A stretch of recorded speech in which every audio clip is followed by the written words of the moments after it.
Hey guys, how are you? We are so sorry to be running a little bit late here, but we are here and we are here to answer your immigration questions. How's everyone doing out there tonight? Waiting for people to join. We're 15 minutes late. We had some technical issues here, but we are 15 here. minutes late? It is a whole 15 minutes, like 14 minutes. Oh man, sorry. We've never been this late before. Nope. Well, haven't we? Maybe not. No. I don't think we've ever been this late before. Never have. Are we live here? Oh yes. Sorry, folks. Okay. So. Okay, fantastic. So, how's everyone doing out there? We are on Facebook Live and we're also on TikTok at the same time. Say hello to everybody on Facebook, everybody on TikTok. We are 15 minutes late. My name is John Gardner. This is my wife and law partner, Radlin Mendoza, and we are the immigration law firm, Gardner and Mendoza. We come to you every Wednesday night from anywhere between 8 and 8:15. From 8 to 9. 8 to 9. From 8 to 9 every Wednesday night to give you immigration updates and also to answer your immigration questions. We know that a lot of you have immigration questions. Some of you are trying to decide what to do with the case. Some of you may be self-filing. I don't recommend that, but and then you come here, try to learn some things about maybe your situation. And so we like to answer those questions. I do want to give you some a warning that what we do here is for informational and educational purposes only. It is not legal advice. Okay? Yes, and I'm sharing here. So while you're doing the intro. Yeah, that's the intro. So how is everyone tonight? We've had a lot of fun stuff going on. I had a great weekend in South Bend, Indiana with family watching a Notre Dame football game, which was super, super cool. If any of you have ever been there, let me know. And if you've never been there, I highly recommend it. It's a good place to go. And it's a good place to go if you're watching football or not watching football. Either way, good place to go. Either way. It's a really pretty school. It's a great, fun college football tradition. Great restaurants. Yeah, I highly recommend. 2 thumbs up. 2 thumbs up. We're not ending now. No, we are not ending now. We are just getting started. We are just getting started, even though it's 15 minutes late. Now, I'm going to blame the Filipino food that we had for dinner. Yeah, we're getting oh, no sound. Okay. Eva's telling us we have no sound, so all right. We're gonna work on that, guys. Here, let me work on this. It's a good thing we were just doing the intro. But if you guys have your questions, go ahead and pop them in the comments. We are having a little bit of a time here. Let me see here. Yeah, I'm gonna blame the Filipino food too. We were just kind of like almost in a siesta mode because we went to our daughter's cross country meet, which was awesome. She PR'd again today, which was amazing. And then we ate a lot of Filipino food. We didn't take a nap or anything. And then it just, kind of put us down a we little bit. We didn't take a nap. Actually sleeping, but just, when you've had a heavy meal and you're just kind of lounging and you're just thinking, wow, that was a lot of food. It's like that for a while. Okay. Let's see. Shoot, I don't really know how to fix this, but we're going to keep working on it. See, we have the camera. We're in this Facebook Live studio. You guys, do you see anything here? Guys, this is going to be really interesting. We're going to figure out how to do this together. I think we should do. What if we end and restart? No. Don't do that. Don't do that because I saw a notification about the sound. So check on that. Click on the settings thing right there. Man, this could be.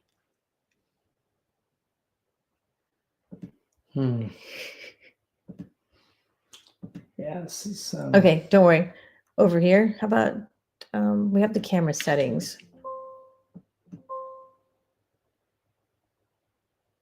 Okay, guys, we're trying to figure this out. We do want to get TikTok on because on TikTok, they're usually asking all the questions And let's see, maybe it's on again. Ask if there's sound. All right. Hey, if you're joining us on TikTok, can you let us know if there's any sound right Oh, you now? got that. Type it in the event that there is no In sound. the event that there isn't, well, I mean, if they hear me, they'll just. Ada has a question, but yeah. Just say, can you hear us? We're gonna have to edit this one. But this is what happens when you go live, right, guys? I mean, it does happen. Oh, can't hear.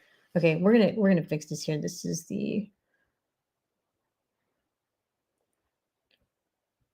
that's the Logitech Brio. Hmm. Um, Oh, here we go. Go down there. There we go. How about? oh no, this is all the this is all the Yeah. weird. Okay. Only noise. I think we gotta get out and restart. You think so? Yeah. I don't know. Because it's probably gonna be the same thing.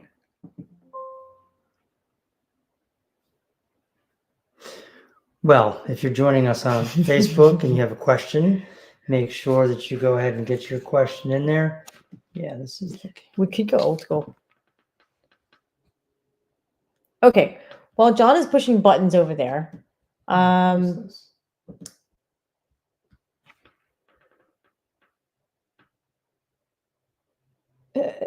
wait, what's that? Here we go. That's the mic. What's that thing right there?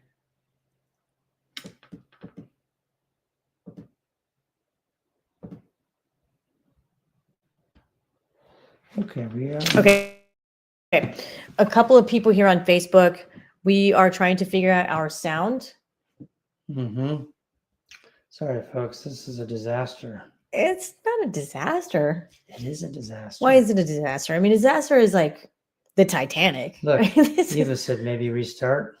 Okay. Yeah, that's what I All right. too. We're going to restart. You want to type in that we're going to restart? We'll see if that happens. But while John is figuring that out, I wanted to let you guys know that the Visa Bulletin is out. The Visa Bulletin is very similar to the November Visa Bulletin is out, and it is fairly similar to October's Visa Bulletin. One thing to note and to remember is that we are using dates of filing as opposed to final action dates. And so let's say yes. Yeah. That's good because it's typically always faster. And even though it's October, I mean it's almost November, right? It is really H1B season right now. I mean, I'm feeling H1B season. It is H1B season, even though we're not going to be able to file new cases or register new cases until March. And you all have probably heard about the additional $100,000 H1B fee for each new applicant. There is a lawsuit, and we're going to be watching that and making sure to report to you all as to what happens with that lawsuit. So stay tuned and make sure you like and follow. So we're able to inform you, businesses, employees, those who are on F1 OPT, and you want your employer to do an H1B for you. This is going to be a very critical moment and a critical lawsuit. We're going to see what happens. Hopefully, the $100,000 fee does not stay, because I think that would be extremely detrimental to especially smaller businesses who file H1Bs. So I think hopefully we're up with the sound here. Restarted. We're back live again. You want to ask them let if me they ask them. This is going to be a life for the ages. Yeah. But John calls this a disaster. No, not a disaster. It's not a disaster. We're just trying to figure out technical issues here. I feel like we haven't really had anything like this happen. So this is this is okay. This is the first time. We've been doing this for years now. It happens. We've never really had this bad of a problem. Yeah, where there's no sound and we can't figure it and we out. couldn't and we couldn't fix it immediately. You're right. You're right. It's not a disaster. This is fun. Now we aren't getting a whole lot of questions answered. That's the bad We're part, not getting but a lot of questions answered, but that's okay. We will make sure that everything is working and testing. We'll test it. We're using TikTok Live Studio, which is, I'm going to say, a little bit clunky. Wouldn't you say? A little bit clunky because first off, we have to use a PC and not a Mac. So that's a problem for us since we are Mac users. yeah, that's one thing I was realized I'm having trouble. I keep Yeah. forgetting that I've Oh, got, I see, gotta come all the way over here. still can't hear. Okay. Well, while John is working on that, wait, I don't know what's happening. We could do yeah, phone. we could do phone, but we don't have a phone stand. It's downstairs. Phone stand is downstairs in my backpack. Mhm. So, yeah, not. Maybe it's a disaster. It's not a disaster. It's not a disaster. Okay. Yeah, they're saying buzzing sound. So it's not that we don't have sound. It's just that there's some sort of interference. Something's happening with off. our. Yeah. Yeah. Let me get the phone stand. Yeah. It's the only job. John's gonna run down and get the phone stand, and while he's doing that, I will continue to chit chat with you guys. And if you have any questions, now is your opportunity. I mean, you're beating the. You know, when they're up in space, I mean, one of the astronauts had to just leave the pod, right, and do the spacewalk and go get the thing and get it back in. Yes, I saw that. John's going to get the microphone because of the technical difficulties that we are having here. All right, so no questions. I do want to remind everyone that if you are filing your N400 application now, Steve, you actually should be a guest on this show. Absolutely. Let me know. Our very good friend, Steve DeCastro, he is a preeminent filmmaker, attorney in New York City. He's made some amazing films, and he should be a guest on the show. Absolutely. You should be a guest on TikTok. There's so many more people on TikTok. And that's why we're trying to get the sound up, because many people have questions. And Steve, yeah, you could probably even help us with our lighting and sound and everything else. So yeah, Steve wants to be a guest on the show. What was I saying? Oh, yes. Okay. I was saying, guys, that if you are filing your N400 application right now, then you will be taking the more difficult tests. So don't study the old test. Make sure you study the test that has 128 questions. And it is a bit tougher, but you can do it. Just study, and you'll be fine. You will be fine, because it is what it is. So I'm going to end this here on the live stream. Okay, we have the phone stand. We're going to switch to the phone.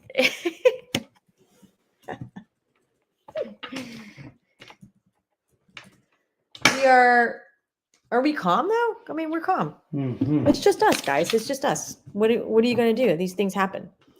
Okay. The other important update is that you will not be able to pay with a check or money order when you file your application. You will have to pay with either a credit card or ACH bank transfer. So one of the $1 million tip that we have for today is, if you pay with either your ACH check transfer or your credit card, number one, make sure you inform your credit card company or the bank that these fees are going to be going through. I'm going to tell you some stories in a second here, but we're getting this set up. That's starting on the 28th, correct? October 28th? Yeah. October 28th, when you can no longer use a check or money order, and that is definitely going to cause a bunch of issues and a bunch of problems. So there are a couple of tips that we have for you. I'm going to start this here. Are we good? Are we too close? It doesn't matter. No, we got it. All right. Okay. Yeah. I have an announcement for the. Okay. So hello, TikTok. We are back. And Okay, let's hopefully see how we're doing now. Hopefully you can hear us. And before I go into these tips, we're going to just wait a little bit. So Yeah, really, give really them a appreciate your minute. patience. This is one All that's going to be like deleted off of our Yeah, we're not our going to live. This will We're not going to be, clip it up. We'll clip it We're up. going to clip it up, post, and we've got our friends from TikTok joining. And Steve, thanks for coming in and asking a question. That was great. For those of you who are now joining us on TikTok, can you let us know if just that there's sound now? We've had some major tech trouble. We switched over to this tech guy in Queens. Yeah, he's Stephen DeCastro. I don't know. He was supposed to be a really good tech person, and he, I don't know, dropped the ball on it. We're kidding. Okay, the hearing is great now. I went downstairs to get the stand. It was 3 flights of steps for man. Are you? One giant leap for our TikTok broadcast. Guys, you guys. Okay. All right. So, folks on TikTok, what I was about to say, well, what I told those already on the Facebook and YouTube live stream is that USCIS, starting October 28th, will no longer be accepting checks or money orders. So you're going to have to use an ACH transfer, bank transfer, or a credit card. And there are going to be special forms in order to do that. I don't know what the ACH transfer form looks like. I haven't seen it yet. But you have been able to pay via credit card for a couple of years now. But there are a couple of things that you have to remember. This is one is that they are only going to try your number one time. And what that means, so it's a human, right? A human is getting the ACH bank form, and you have filed your adjustment of status packet, and you have authorized your bank to pay Department of Homeland Security $3,005. All right. And so, of course, you got your, what is it? Your routing number and your bank account number, and they're going to be putting all that information in. And they say they're only going to do it one time. And so if it doesn't work for that one time, then they're sending the package back. So what you can anticipate is that packages are going to be getting mailed back because of lack of insufficient funds or inability to accept the payment. And another thing that has happened, and we know this because we've had clients pay with credit cards, we actually had to stop having our clients pay with credit cards because a couple of things would happen. Number one thing that happened is that there were insufficient funds. Like they did not have enough credit to run the card, which was unfortunate. And the package would come back to us, and then we would have to refile it. That was one thing that happened. Another thing that happened a couple of times is that their credit card company would say, "Hey, there is a very strange charge coming through of $3,005. It's not a charge that we've seen before. Something about U.S. government. Do you authorize this charge, or is this a fraud charge?" They wouldn't get back to the bank on time. You guys may have seen those alerts, and then it would not go through because it looked like a fraud charge to your credit card company. So we are going to be seeing this, guys. Please, if you file and use a credit card, make sure you alert your credit card company that this charge is going to go through and to let it go through. And you might need to talk to a supervisor and just make sure that that is noted in your file. And you will probably have to do the same thing with your bank. And please make sure you have sufficient funds in both your bank account or enough credit in order for Department of Homeland Security to run this. So those are our tips. But another one is don't wait until the last minute, right? Don't wait until the last minute to get your lawyers the documents. And so they are having to file last minute, because if there is a kickback of this, you may be, jeopardizing your status here in the United States and falling out of status. We're basically, with the check, we were able to see whether that check went through. It would get deposited, so there was time, they would receipt it. This is going to be, could be a little bit of chaos and adjustment. So just be aware of that. All right. Let me respond to you real quick. Ada, may I put my question first? Absolutely. I know that you were the very first person here tonight who alerted us to all the sound issues. Yes. So please get your question in, and we will get to it as soon as I see it. All right. Oh, she hasn't asked the question yet. No. We have some questions here on Facebook. Stephen DeCastro wants to know, shouldn't I be a guest on this show? I already read that one. Oh, when I was getting the stand. Yeah. Yes. Absolutely. Yeah, we'll take that under advisement. No, I say for sure, for 100% sure. We'll have him come on TikTok. Is he going to read about his? Do you remember that one time when he took him to the back? No, we won't talk about that. That was, Steve, you remember that when I introduced you to the federal bar, and you had prepared some remarks, and I hadn't looked at them ahead of time. I just assumed that you'd given me your bio, but you had some other information in there that was interesting. And then I had to start reading ahead and editing stuff as I went along there. Anyway, it was good practice for me to think on my feet. Okay. Let's grab Hello Daisy's. Let's pop over here to Hello Daisy. Hello, my husband was adopted from Paraguay as a child. Can this be taken away? He had a DUI. So, Daisy, very good question, and you're probably concerned, which we understand. If your husband was adopted and your husband basically derived U.S. citizenship because of the adoption, and he has, either a U.S. birth certificate or a certificate of citizenship, no, that's not something that is going to be able to be taken away from him. And so if he was adopted as a child, he is a U.S. citizen, and he went through the process in order to become a U.S. citizen through his parents, probably through the certificate of citizenship, and he has his U.S. passport. A DUI is not going to, no. So the answer is no. That should not be an issue for his citizenship. It is extremely difficult to take away someone's citizenship, and especially in the way that your husband got it. He got it as a child. And so, there probably wasn't any type of fraud when he got that. He doesn't have a criminal record that wasn't listed when he immigrated because he was a child. And so your husband should be good, and try not to worry, but we understand why you are worried, for sure. All right. So Saeed has a question. It's a very, very broad question. Saeed, I'm 20.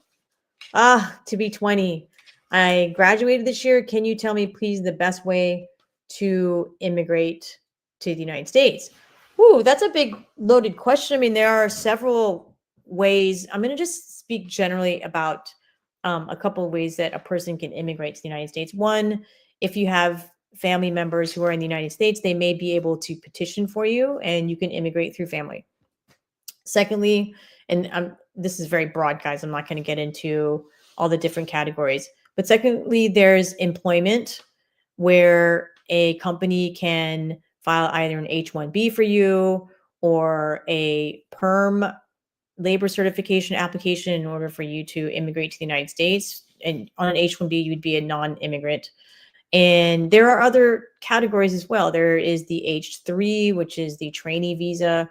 And if you're talking about permanent immigration, the H categories, H-1B, H-3, H-2B, these are all temporary and they are non-immigrant visas and not immigrant visas. But a lot of times when people say, hey, I want to immigrate to the United States, they want to come to the United States, right?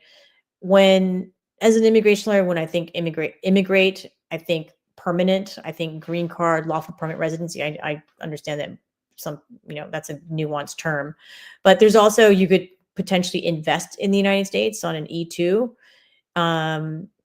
There are humanitarian ways in which a person can immigrate to the United States as well. So those are, I would say, 4 very broad categories in which a person can immigrate to the United States. You're very young, you graduated, maybe you want to continue studies in the United States on an F1 and apply for an F1, and you can come to the United States that way.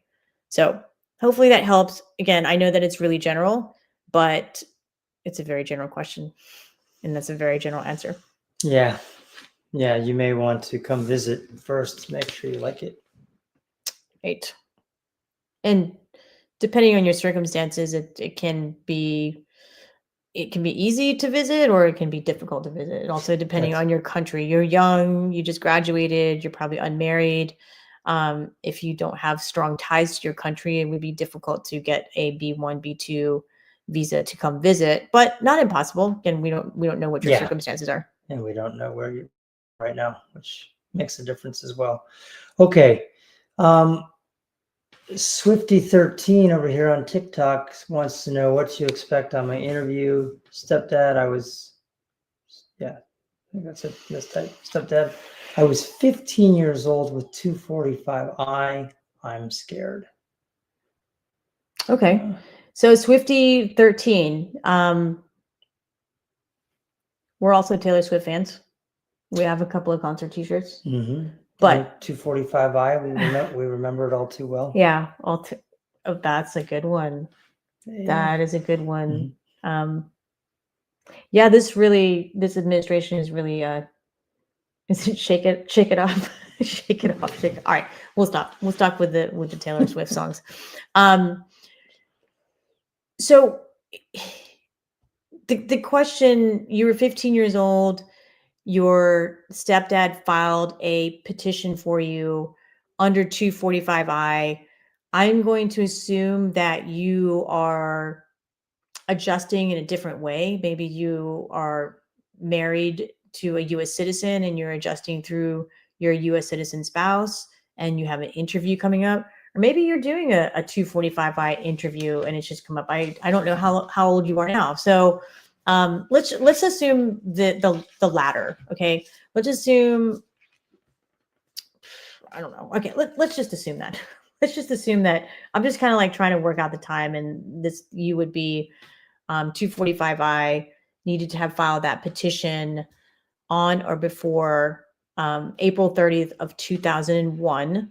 So let's just say you were 1 year old when your stepdad filed a petition for your mom, and you're able to derive 245I from that, right? The math is not really mathing here as far as like what's happening in your particular case.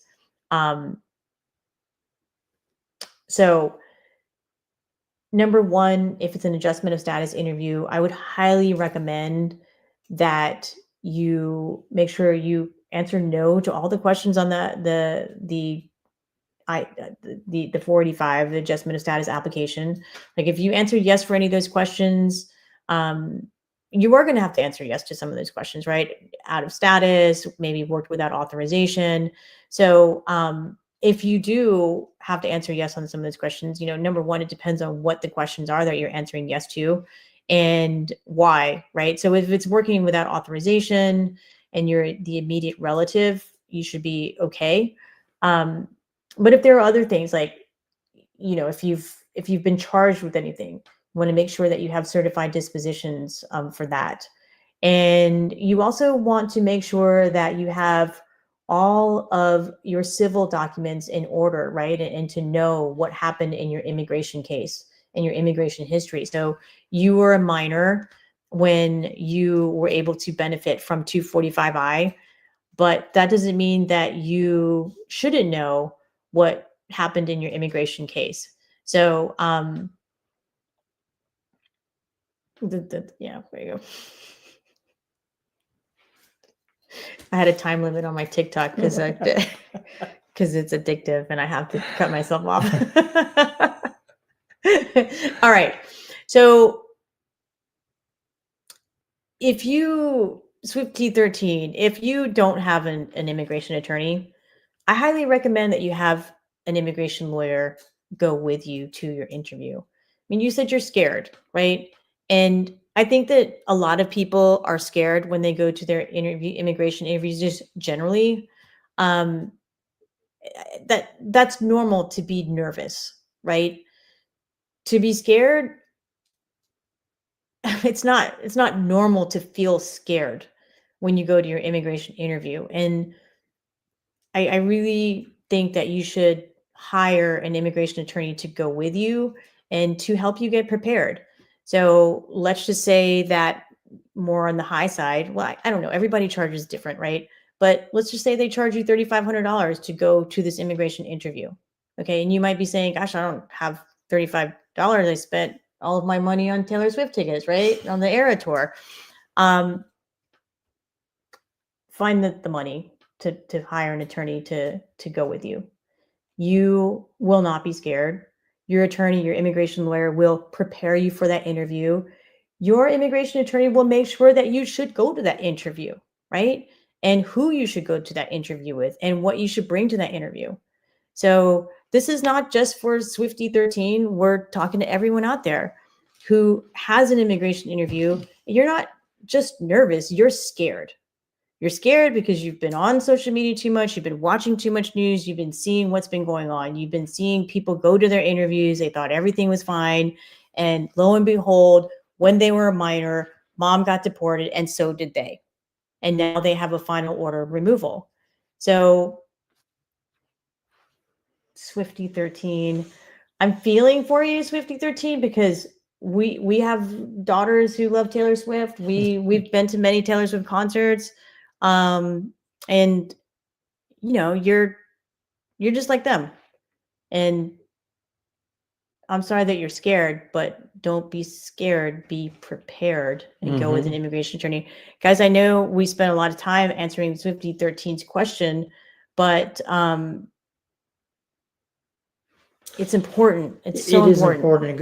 It goes to a broader issue that's going to be true across the board for any of these cases, and that is that the value of your case, the importance of your case is enormous. I mean, it's really, if you're going through an immigration process, it is the most important thing that's going on in your life at that moment, very likely.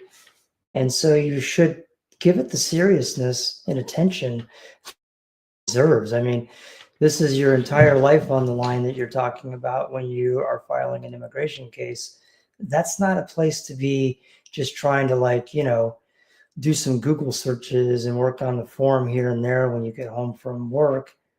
That's not how you want to approach this. This is way too important for you to just be nibbling around the edges of it and then, maybe getting it right, maybe not getting it right.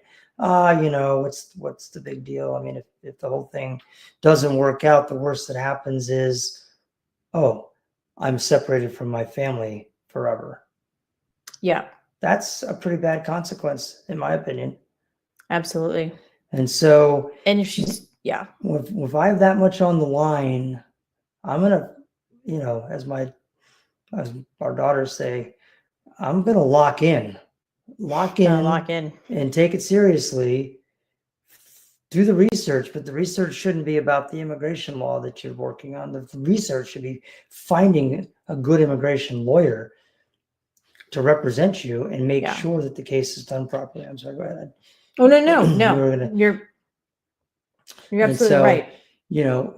Obviously we would love to help all of you who are on this TikTok and Facebook Live. And if you want to reach out to us, we would love to hear from you. But if for whatever reason you don't want to talk to us or hire us, we're in Virginia Beach, Virginia on the East Coast. Maybe you have a something about that you don't like and you think, oh, well, I'm in Oregon, I'd rather have a local attorney. I mean, I will tell you, you don't need a local attorney. Immigration law is federal law. We can represent you no matter where you are. We have clients all over the United States. We have clients all over the world. But I get it. Maybe something inside of you feels like, but I still like the idea of having somebody here in Portland where I live. Fine. Then find a really top-notch immigration lawyer in Portland who does immigration, who's been doing it for a very long time. Read the reviews and then hire them. Call them, have an interview, and if you feel comfortable with them, then hire them. If it costs a lot of money, you're absolutely worth it. You're not spending it on some random thing out there. You're spending it on yourself and your family's future. All right. I can't think of anything more important to invest money in than the peace of mind and well-being of your family structure. So take it seriously, folks. Okay. 100%. 100%. Right. That's my soapbox. Yeah. And Swifty, you'll be good. Just take, we are giving that advice today, which is give us a call and we can help you. And if you, for whatever reason, don't want to work with us, that's totally fine. Hire an immigration attorney that is a decent, honest, good immigration attorney to help you with your case. You will not regret it. You know, one of the things that I get to do as co-founder of the law firm, we have a great team at Gardner Mendoza. But one of the things that I get to do is anytime anyone receives a benefit like green card, permanent resident card, the green card status, or they become a U.S. citizen, I do, you know, the exit interview. I go over some really important things about being a lawful permanent resident in the United States, do's and don'ts. And I always ask them, like, hey, I have a favor to ask you. Can I ask you a couple of questions? Yes. And I said, we're always striving to do better. What recommendations do you have in order for us to improve? And I think that I do these because it's a huge ego boost. You know, it's a huge ego boost. And, you know, when I wanted to be a lawyer when I was 9 years old, it all went back to wanting to help people and be a hero. Like I wanted to be a hero. And when I hear the feedback that people, our clients give us about our team and our service and everything that we've done for them, and when they say things like, it was a life-changing moment, we've had horrible experiences with different lawyers, and it was just night and day at your law firm, not one single person has ever told me, well, one recommendation I would give you is to just not charge as much. No one has ever said that. Nope. Sometimes when we talk to people and we quote our fees, they say, oh, that's too much. But no one, after they get their green card, after they go through this experience and this, you know, really first-class service with our law firm, no one ever says that. And so John is right. You're worth it. You are worth a law firm that has, you know, almost 300 5-star reviews about our service, about our communication, about the results. And you're worth it. And go find that person. If you want that person to be local for you, it doesn't have to be, but go find that person. And yeah, okay. Yeah, be careful price shopping out there because you get what you you get what you pay for. We take over a lot of cases that have been messed up by other lawyers. And we also see a lot of cases that are in long delays because of mistakes made. And we also just deal with a lot of folks who are frustrated that there's no communication. They haven't heard from their lawyer for over a year, 2 years. They don't know what's going on, whatever. So, okay. Yeah. Moving on. Finally. Moving on. Okay. May on TikTok wants to know, is USCIS really updating the test for U.S. citizenship? Yes, May. They really are updating the test going forward. And there used to be 100 questions that you had to study and know. There now will be 128 questions that you will need to study and know. there used to be 10 questions that they would pull from that, and you had to get 6 of them correct.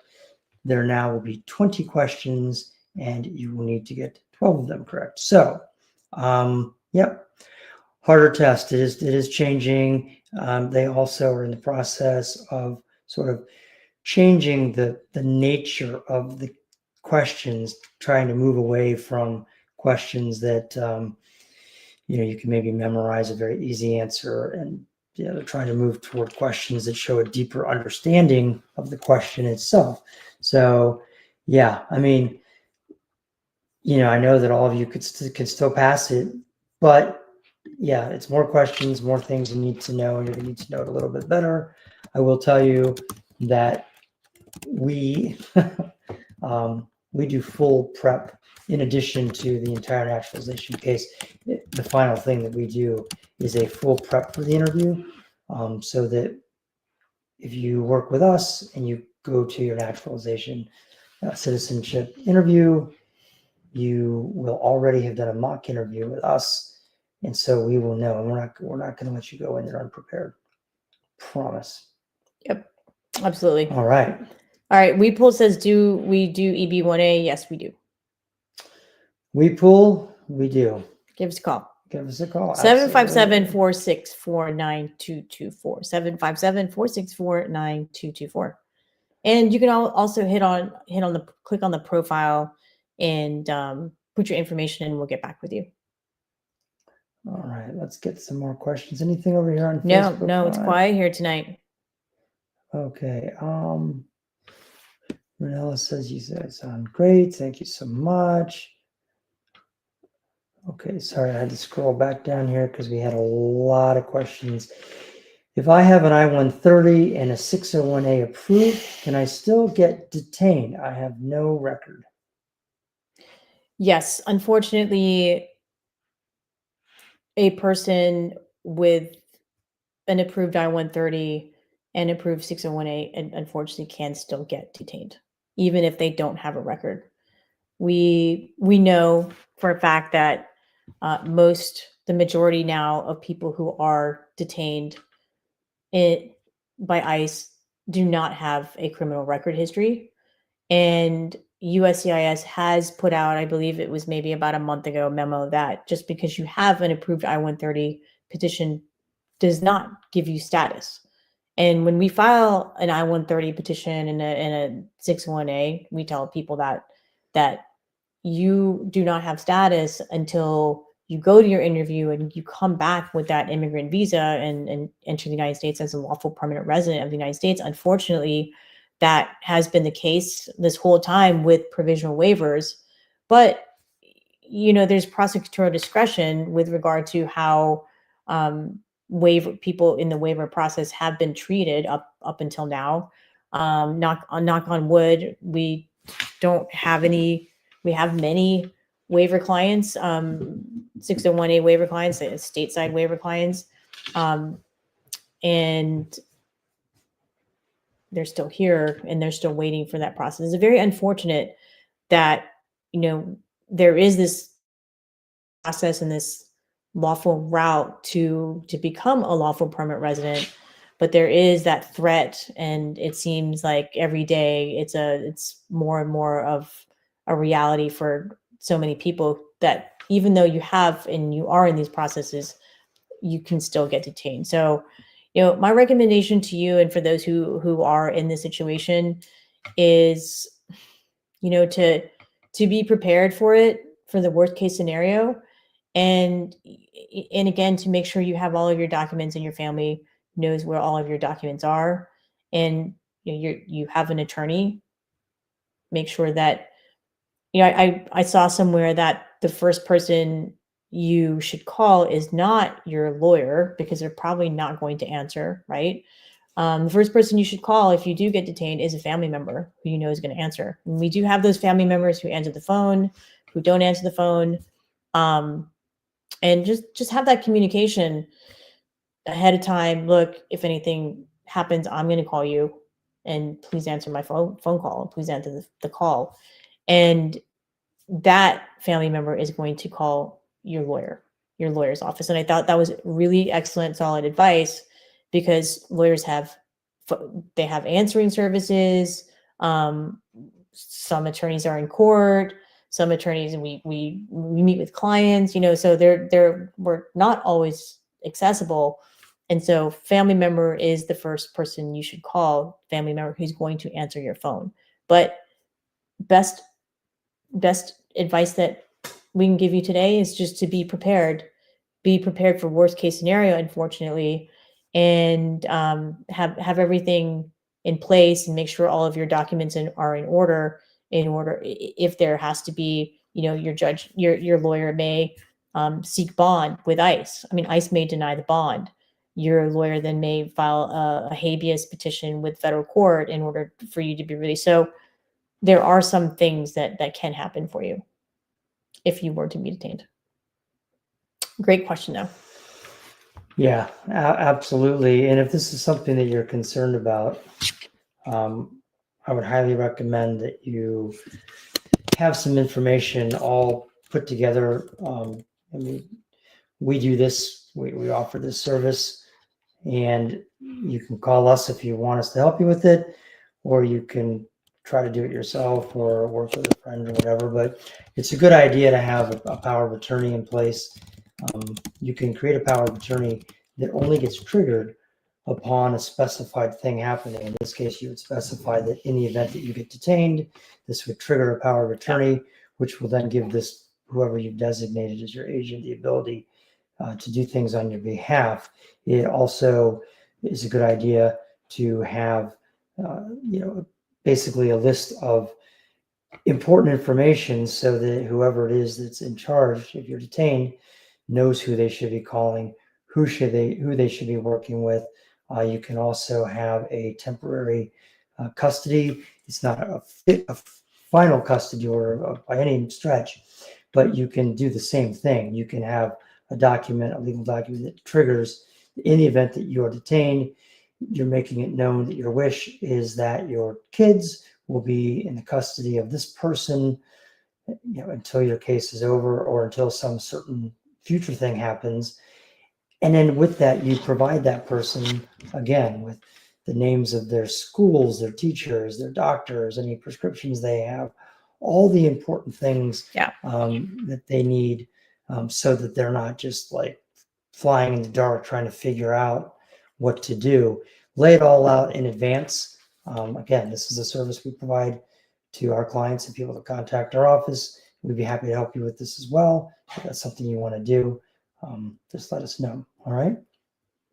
Okay. Because we're having a lot of people concerned about this as well. Not just clients, but people just calling our office. I mean, this is a sort of an ongoing question. All right. We had another question. Still nothing over here on Facebook. I guess maybe the tech trouble at the beginning, the Facebook people ran for the hills, and that was the end of it. That's all right. That's okay. Their loss.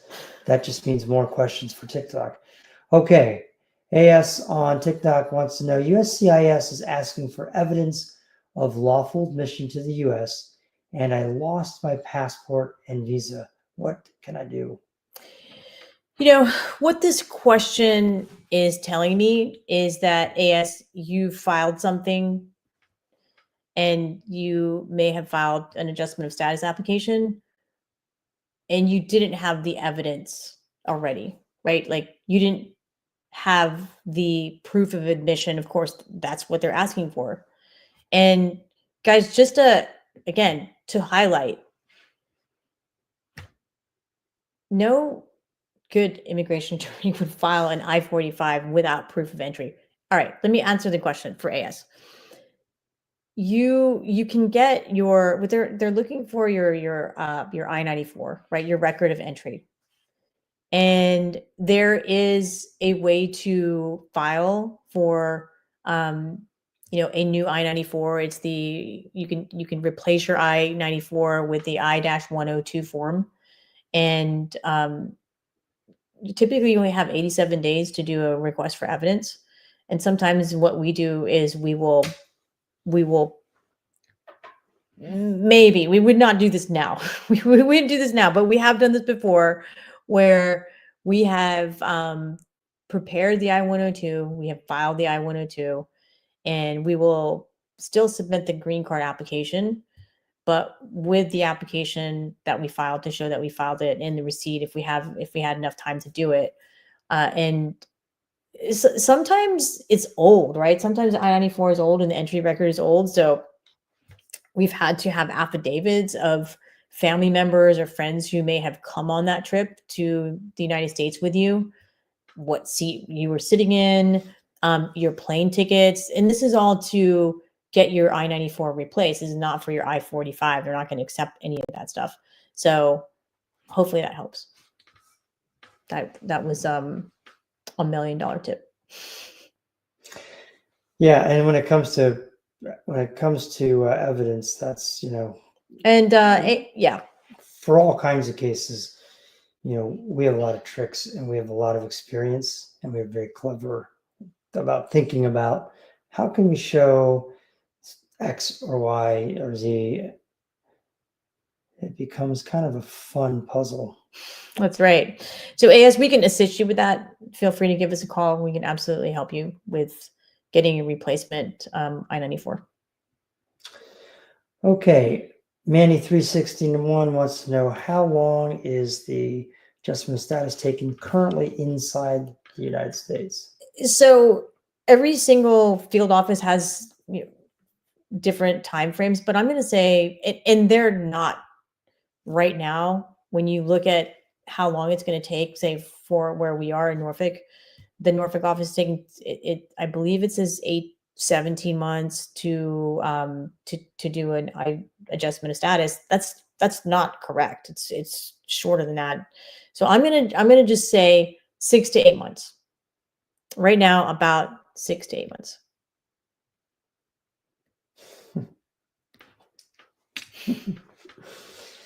We're waving. We just got a message on Facebook. Hello, Uncle John and Tita Radlin. Hello. Thanks for saying hi. See what that put a big smile on our faces.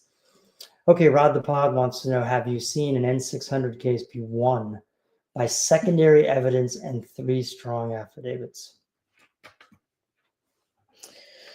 Secondary evidence and 3 strong affidavits. I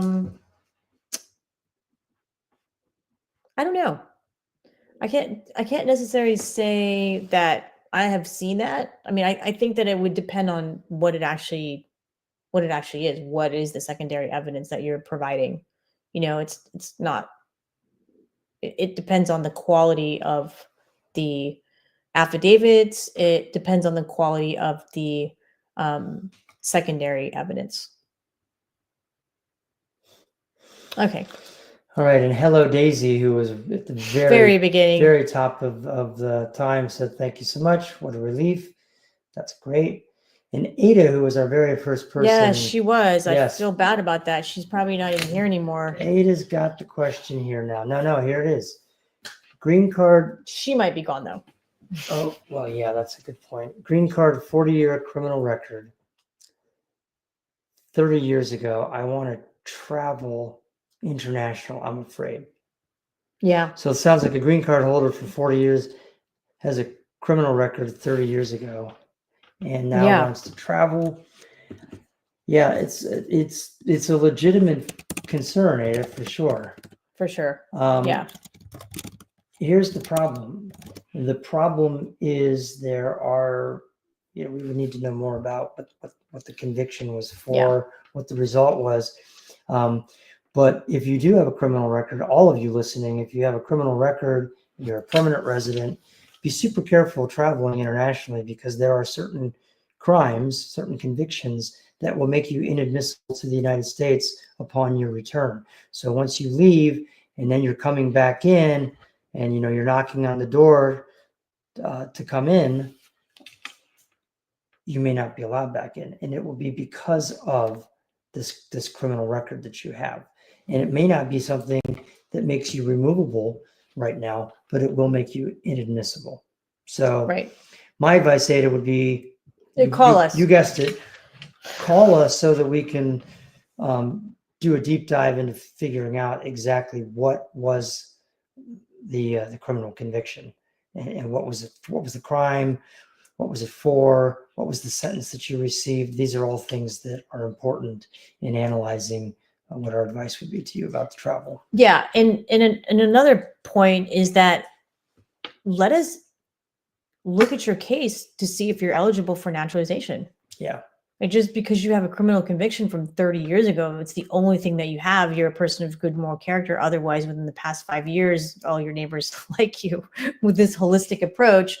I mean, guys, sometimes filing for naturalization can cure the issue. Okay, now, with the holistic approach that USCIS is taking, but I'm saying, like, if you have a criminal conviction outside of the 5-year good moral character period, this was 30 years ago. You're a stellar person. We got neighbors who love you, letters of recommendation. You do X, Y, Z. Ada, you're older since you have you've had this criminal record for 30 years, so you're at least 30 years old, right? Not 30, sorry. You're at least 48 years old. If you got this at age 18, I mean, let us take a look at your case for naturalization. Mm-hmm. I think that Radlin's right. That's a really good option as well, but only after you've consulted with somebody. Yeah, do not file yeah. For citizenship without consulting with us. Do not do it.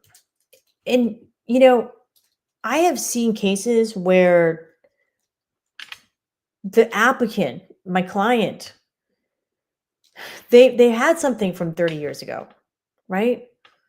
And it turns out it was definitely not anything that was going to prevent them from naturalizing. And they're like 70 years old. They've promised their spouses that they were going to naturalize. The spouse doesn't even know anything about this thing for 30. Like, guys, get the information. And I know it's scary. Okay, I mean, when you come and consult with us, it's a confidential consultation, right? Nobody in your family even has to know that you've consulted with us. But for Ada, please give us a call to see whether you're eligible for naturalization. Not only that, but we can also consult with you on the risks of traveling if we know what this criminal conviction is. So I'm gonna guess that it's theft. Yeah, that's my guess. I'm glad you touched on the confidentiality because I think a lot of people worry about that, and you should not worry about that so long as you're working with a competent professional attorney. All states have confidentiality requirements for attorneys, so anything that you say to us is completely confidential. We cannot share it with anyone, and of course we won't. And even the fact that you saw us is confidential. So if we bump into Radlin and I at a restaurant and we're with friends and we're married, by the way. Bump into, we're married. We would still eat at a restaurant together, even if we were not married. We could go as partners, owners, right, whatever. Yeah. But if we're having dinner with friends and then we bump into somebody and we know them, and the way that we know them is because they're a client, we don't reveal that to our friends. Like, oh, how do you know him? We're friends. Friend. We don't say, oh, that's a previous client of ours. We can't. Right. Unless we have permission. Unless they give us permission to let them know that's how we know them. So, nobody's even going to know. Your attorney is going to keep that just between the two of you. Yeah, we have many clients in the community. Yeah. Many. And they're great. They're amazing. It's almost impossible for us to go out and not run into at least one of our previous clients somewhere. Every time. At a sporting event, at the theater, at a restaurant. Yeah. Right. Which is great. It's great. But John, to John's point, we don't ever reveal that they've been a client unless they say it first and we talk about it. Right. Anyway. All right. Okay. So SBO sent a pumpkin to your live. Give them a shout out. Thank you for the pumpkin, SBO. SBO, thank you for the pumpkin. And the number one gifter badge from, is it Jean? Jean, yes. Jean. I don't know what that, I mean, we love it. Yeah, we love it. Well, SBOs at the Pumpkins got the question. Okay, let's what's So the the question is submitted an I-130 in August 2025. That's recently. Yeah. For my husband. Can he apply for a tourist visa while we wait? This is such a great question. I love this I question. knew you were going to want this question. We're going a little bit later today because of the technical difficulties. I hope everyone's still on this call because these are great questions. Yep. So you filed an I-130 petition for your husband just recently, August of 2025. And you want to know, can he apply for a tourist visa while he's waiting for that I-130 petition to get approved? So SBO, yes, your husband can apply for the tourist visa. He will have to mention, well, put down that, yes, he has a U.S. citizen spouse. Let's just assume that you're a U.S. citizen spouse or lawful permanent resident spouse in the United States. And yes, the spouse has filed an I-130 immigrant petition for him. I'm saying it like this because he can apply. You can spend the money to do the tourist visa. You can wait the 1 year to get to your tourist visa appointment, depending on where you are in the world. But it's most likely going to get denied.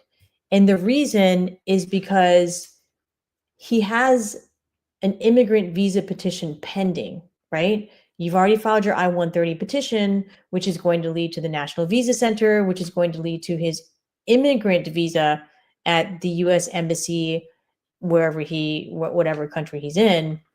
And there we have an immigrant intent because he wants to immigrate to the United States in the near future.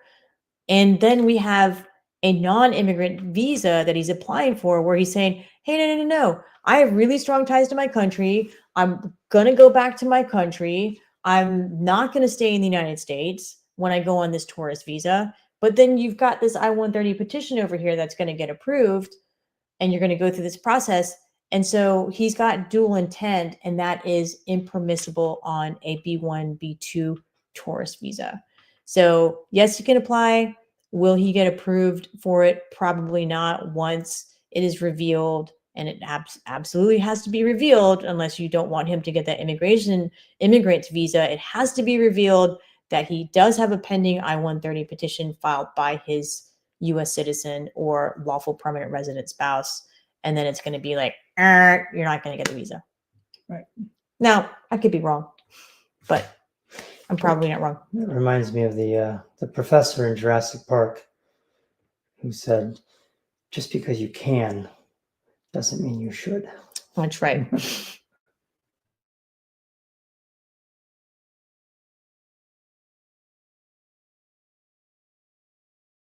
I want to travel and not be detained at the airport. Okay. Yeah. Okay. Give us a call. Let's do a deep dive into the history. Yeah, give us a call so we can look at this criminal record and find out what the risk level is for you. Oh boy, Sally. All right, I applied for I-131. It's been 2 months and it was on an emergency case. How long do I still have to wait? I mean that's a little bit of a long time. You may want to reach out to because it was an emergency, you may want to reach out to congressional and get some congressional liaison assistance for that advanced parole to see if that can speed it up and see what happens. I appreciate the follow. We appreciate the follows, guys. You know, we come here live every Wednesday night from 8 to 9.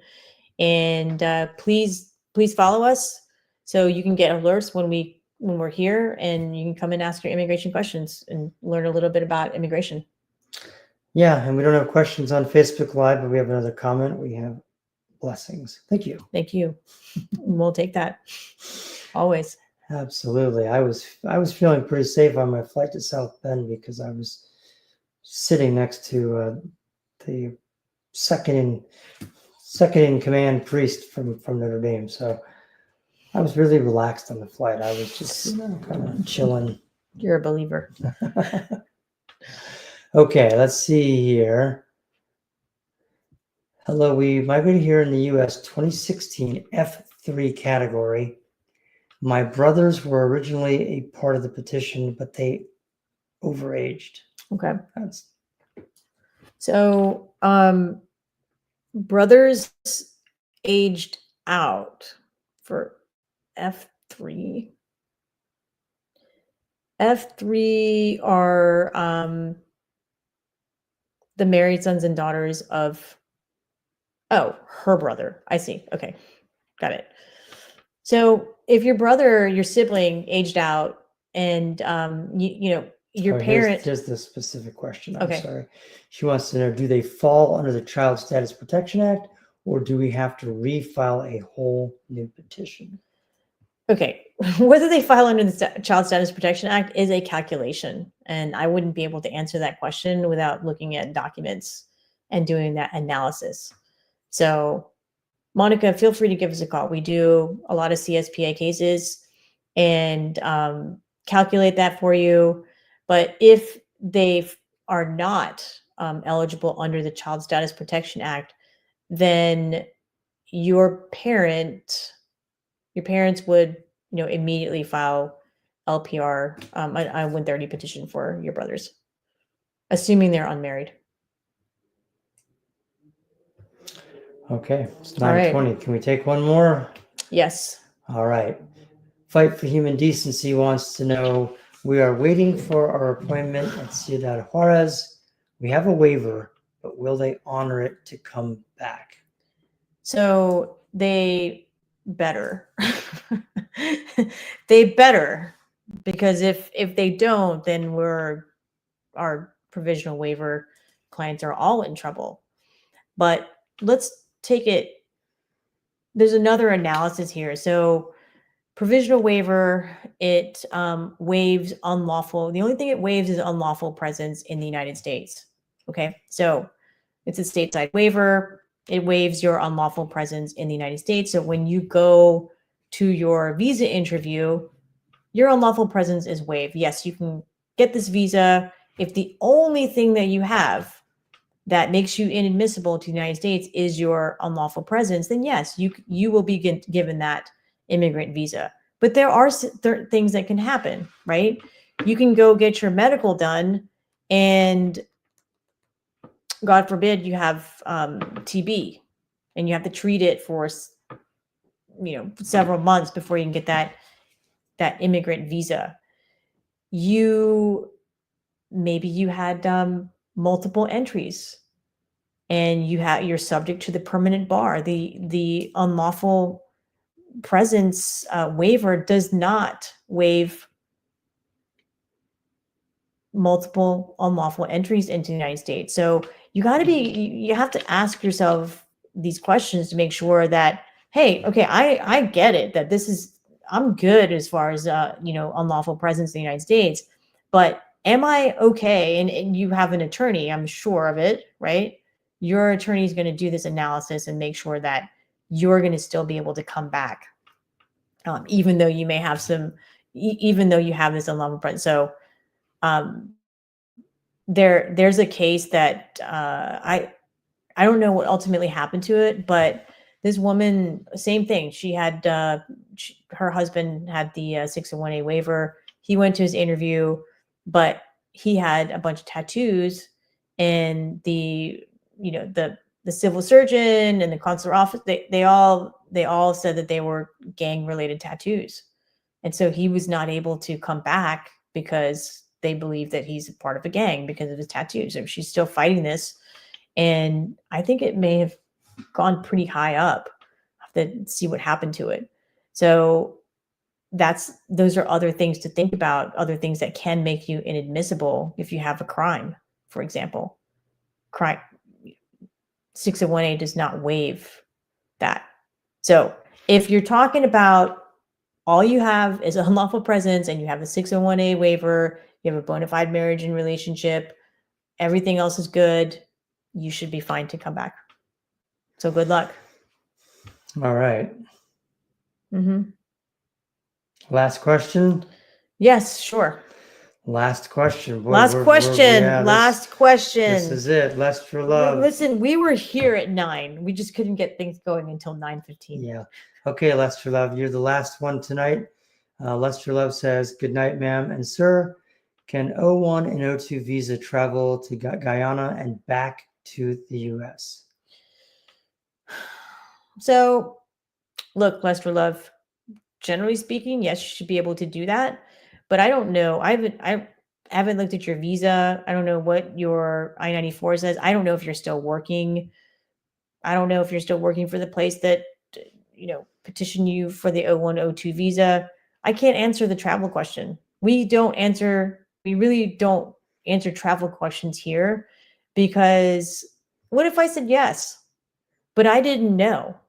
I didn't know that the restaurant hadn't paid you in 90 days. And when they look up your record when you come back in and they call your boss, and your boss is like, no, he doesn't work here anymore. Yeah, You're not gonna be able to come back, right? I don't know the travel facts. questions are just there are Yeah. too many unknowns when we're just getting a sliver of a question here.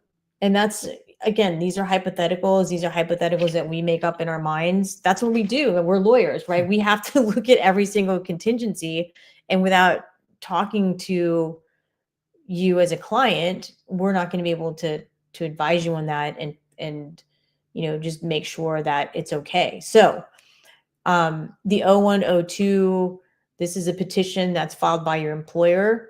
If you can have a conversation with the attorney who filed this for you, they should be able to answer the question whether you can travel or not. Now, there is sometimes be a situation where you don't want to ask the employer's attorney. Like, you don't want the employer's attorney to know what your business is and why you're traveling and anything else, because there could be a conflict of interest there, right?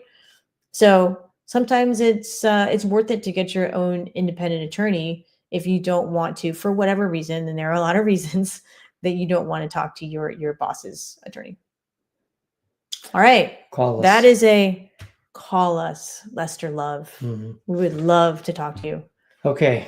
All right, right, everyone. See you next week. We went late because we had all the tech issues at the beginning, but it's been a pleasure being with you tonight. Hope that you learned some things. Hope we got the questions answered that you were looking to have answered. And we will see you next Wednesday, 8 o'clock to 9 o'clock. Hopefully the tech will be all going well then. It'll be perfect. And you all have a great week. Okay, we'll go out with our